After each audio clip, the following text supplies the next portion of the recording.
Hi, today we will explain the storyline of a film called Orphan, which was released back in 2009. Esther, come on, we gotta go! This film tells about a family who adopts a daughter from an orphanage, but it turns out the child's real identity is an adult woman who is mentally ill and ultimately brings terrible disaster to the family.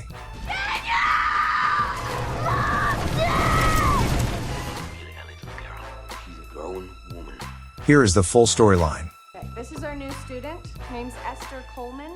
The beginning of this film showed a man named John who brought his wife, Kate, who was about to give birth. Kate was then taken by a nurse, but suddenly the scene immediately moved to the operating room where the male doctors were doing something painful on Kate using scary tools. Everything's gonna be okay. A nurse said that the baby Kate was carrying had died. Then Kate screamed in pain. It turned out that it was all just a dream. Kate lived with her husband named John, a son named Daniel, and a deaf daughter named Max. Even though their family looked happy, Kate seemed to have mental anxiety that made her take medication every day and visit a psychiatrist named Dr. Browning.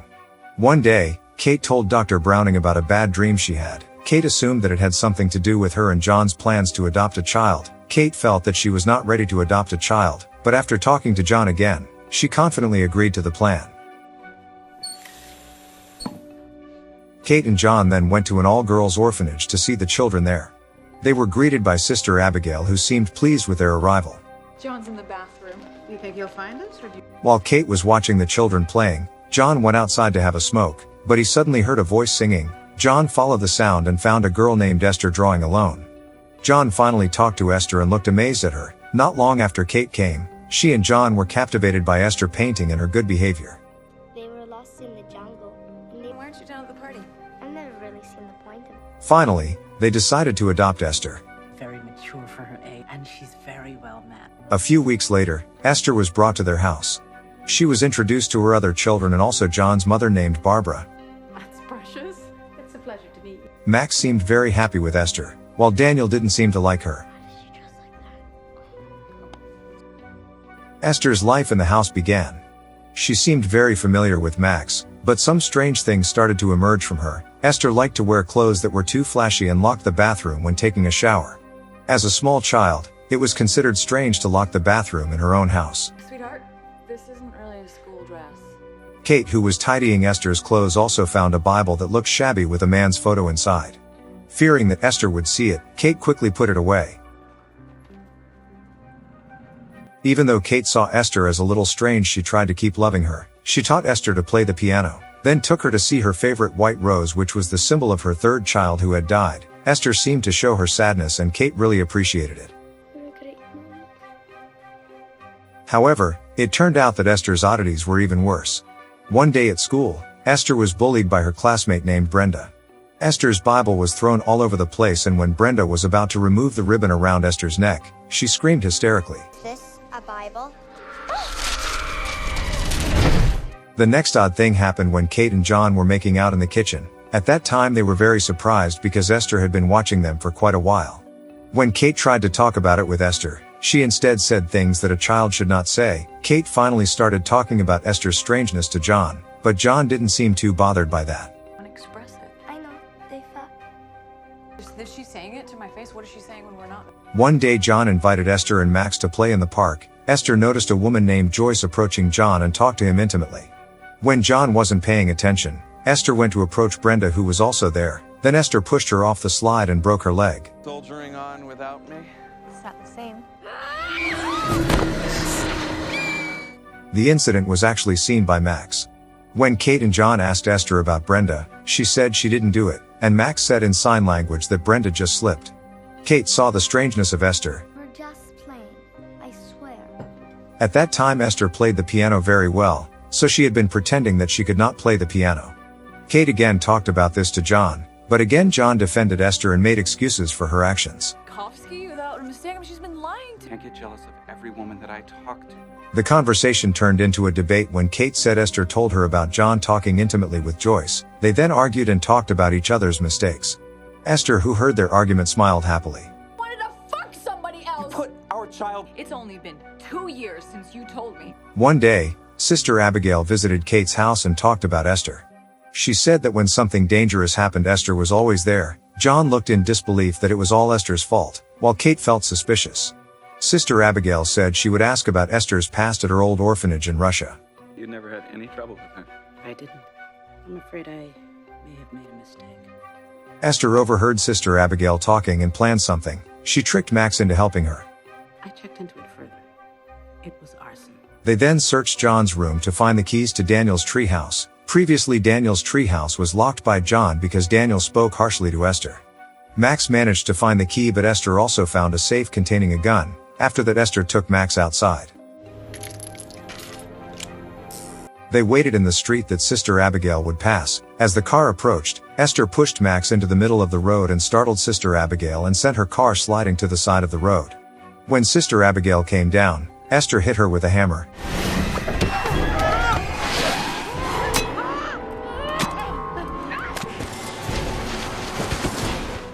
Esther then went to the treehouse and changed her clothes. She kept all the evidence of her murder in a bag in the treehouse. I won't let anything happen to you.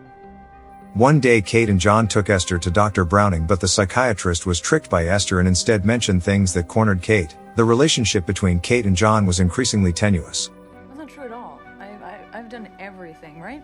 After returning from Dr. Browning, Kate received news that Sister Abigail had not yet returned home. A search was soon carried out and her body was found. Kate still didn't give up on her suspicions of Esther, and she searched the internet for articles about children who had the heart to kill people. She told her report to John, but again John did not believe that there was something wrong with Esther, and he was even more annoyed with Kate's behavior, who always accused her. Why does everyone around here get the benefit of the doubt? I want to know more about her. I want to know where she came from. I'm not sure this is what she meant. She could have told. Esther really understood the conditions in the house, and she tried to get John's attention more and more. She said that Kate didn't like her, but John denied this and said that Esther should try to get close to Kate. Finally, when John and Kate were in one room, Esther came and she said she wanted to give a surprise to Kate. It turned out that Esther gave lots of Kate's favorite white roses, and immediately Kate became hysterical and held Esther's hand while saying why Esther had the heart to do it. At that time, Esther screamed in pain and John immediately separated them. When night fell, Esther deliberately broke her own hand using pincers. The next day she screamed for John and said her hand still hurt. When Kate entered the room, John accused Kate of breaking Esther's hand. Daddy! Kate, who didn't do it, of course, defended herself, but John was cold. Due to stress, Kate bought 2 bottles of alcohol. Sorry, honey. Oh my God. Maybe you should sleep downstairs. You know, we can have it. Thanks. At home she tried to drink it, but then she managed to stop herself. In the past she often drank alcohol, but she had stopped. Finally, Kate threw away the bottle of alcohol that she was trying to drink. The next day, when dropping the kids off at school, Kate got out of the car chasing Daniel, whose book fell from his bag. Then Esther changed gears and made the car slowly reverse.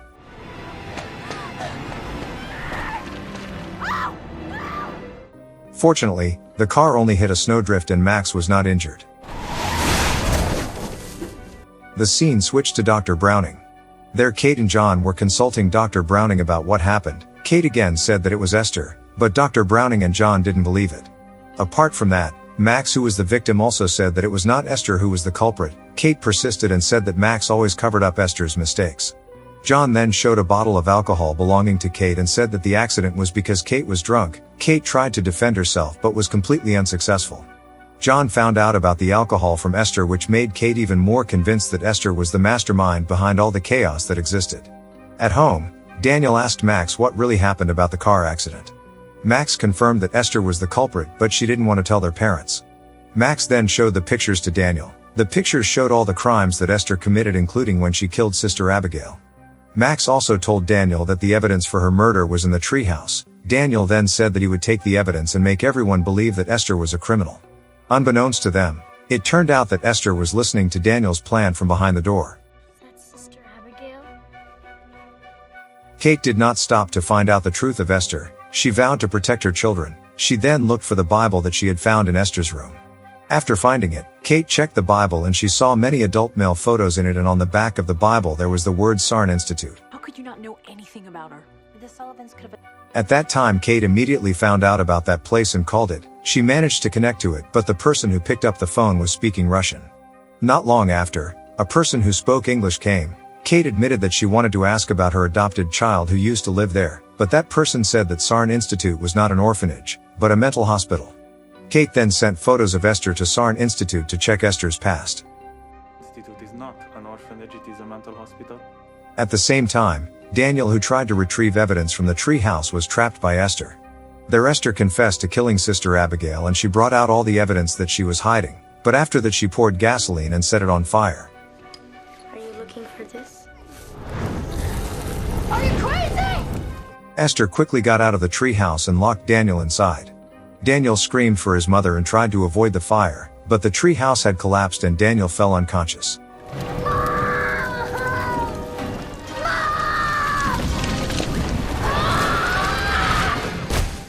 Esther, who had been smiling when she saw Daniel trapped, took a rock and tried to hit him on the head, but Max came and pushed Esther.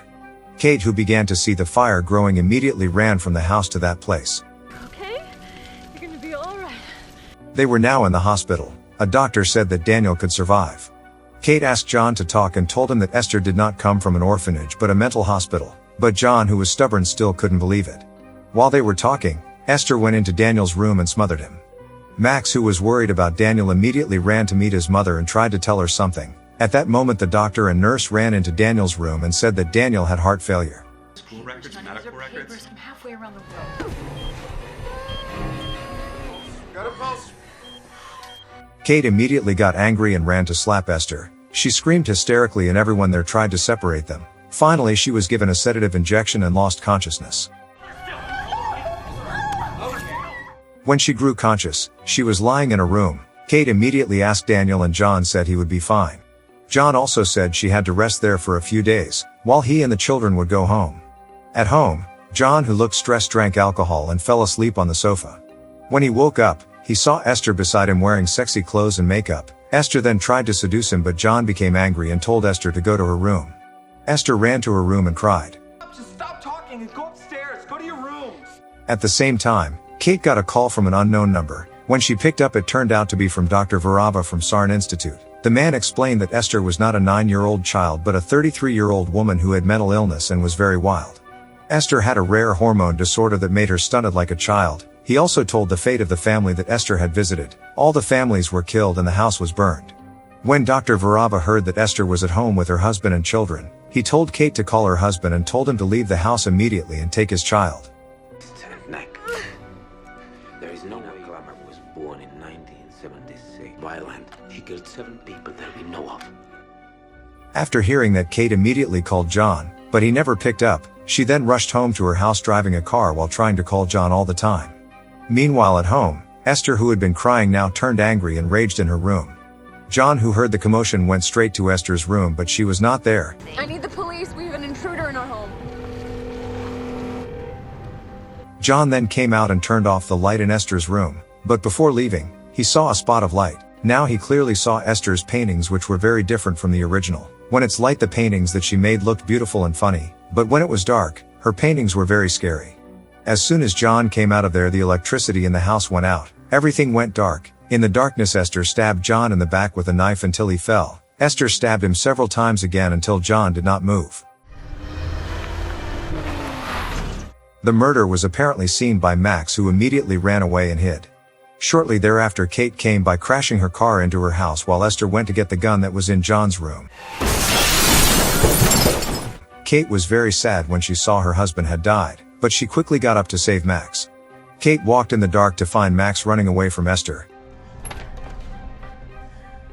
Max hid in a greenhouse full of plants, and Kate, who was on top of the greenhouse, found her and told her to hide, but Esther also found Max and tried to shoot.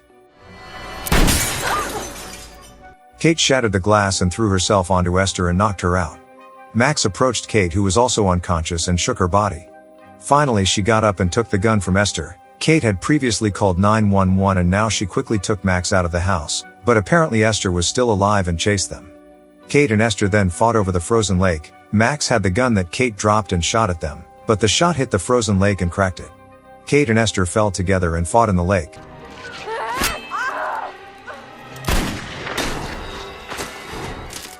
At the end of the fight, Kate managed to get out and kick Esther until she drowned. Kate then carried Max, and soon many police arrived and helped them.